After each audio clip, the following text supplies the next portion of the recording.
ప్రభుత్వ భూముల్లో ఆక్రమణను తొలగించడం, చెరువులను రక్షించడం కోసం CM Revanth Reddy Hyderabad disaster management and asset protection ఏజెన్సీని తీసుకొచ్చారు.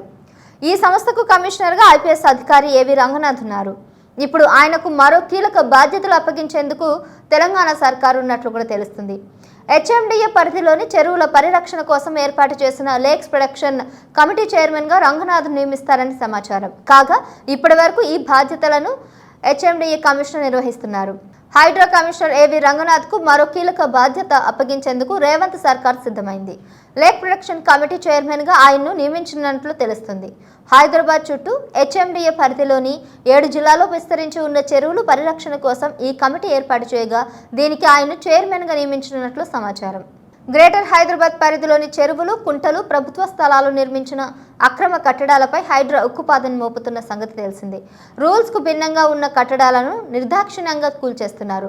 నగరంలో రోజుకు ఒక చోట హైడ్రా బుల్డోజర్లు అక్రమ కట్టడాలపై విరుచుకుపడుతున్నాయి. చెరువుల్లో ఫుల్ ట్యాంక్ లెవెల్ బఫర్ జోన్లు చేపట్టిన కట్టడాలను కూల్చేశారు. ఇప్పటికే వందల నోటీసులు కూడా జారీ చేశారు. హైడ్రా కమిషనర్ ఏవి రంగనాథ్ ఏమాత్రం వెనక్కి తగ్గకుండా ఎవరైతే నాకేంటి అన్న రీతిలో వ్యవహరిస్తున్నారు.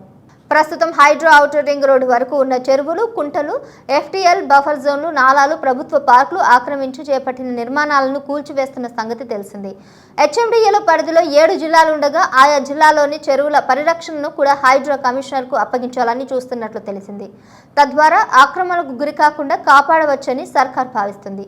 ఈ మేరకు హైడ్రాతో పాటు లేక్ ప్రొటెక్షన్ కమిటీ చైర్మన్ బాధ్యతలను కూడా రంగనాథ్కి అప్పగించాలని నిర్ణయించినట్లు తెలుస్తుంది. ఈ బాధ్యతల అప్పగింతపై త్వరలోనే అధికారిక ప్రకటన రానున్నట్లు ప్రభుత్వ వర్గాలు వెల్లడిస్తున్నాయి. హెచ్ఎండిఏలోని 7 జిల్లాల పరిధిలోని చెరువుల పరిరక్షణను కూడా హైడ్రా కిందకు తేవడం ద్వారా ఆక్రమణకు గురికాకుండా చూడొచ్చని అనేది ప్రభుత్వ ఆలోచనగా ఉంది. హెచ్ఎండిఏ పరిధిలో ఉన్న 7 జిల్లాల్లో చెరువుల సర్వే, ఎఫ్టీఎల్ నిర్ధారణ, నోటిఫికేషన్ పూర్తి చేయాలని ఇప్పటికే హెచ్ఎండిఏ కమిషనర్ సర్ఫరాజ్ అహ్మద్ ఆదేశించారు. హైదరాబాద్, రంగారెడ్డి, మేడ్చల్, మల్కాజ్గిరి, మెదక్, సంగారెడ్డి, యాదాద్రి, భువనగిరి, సిద్దిపేట జిల్లాలు చెరువులు ఉండగా ఆయా జిల్లాల కలెక్టర్లతో సోమవారం ఆయన వీడియో కాన్ఫరెన్స్ నిర్వహించారు. ఇందులో భాగంగా హైడ్రాతో పాటు చెరువుల పరిరక్షణ కమిటీ బాధ్యతలను కూడా రంగనాథ్కి అప్పగించాలని నిర్ణయించినట్లు సమాచారం. దీనిపై త్వరలోనే ప్రభుత్వం నుంచి ప్రకటన వెలువడే అవకాశం ఉందని అధికార వర్గాలు అంటున్నాయి.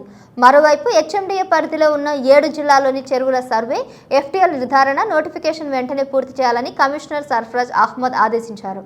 నవంబర్ 1లోగా అన్ని చెరువుల సర్వేతో పాటు ఎఫ్టీఎల్కు సంబంధించిన నోటిఫికేషన్లు జారీ చేయాలన్నారు. హెచ్ఎండిఏ పరిధిలో మొత్తం 3500 చెరువులు ఉండగా ఇప్పటి వరకు 265 చెరువులను నోటిఫై చేసినట్లు చెప్పారు. కాగా హైడ్రాతో పాటు చెరువుల పరిరక్షణ కమిటీ చైర్మన్ బాధ్యతలు కూడా రంగనాథ్కి అప్పగించనున్నారనే సమాచారంతో అక్రమార్కుల గుండెల్లో రైలు పరిగెడుతున్నాయి.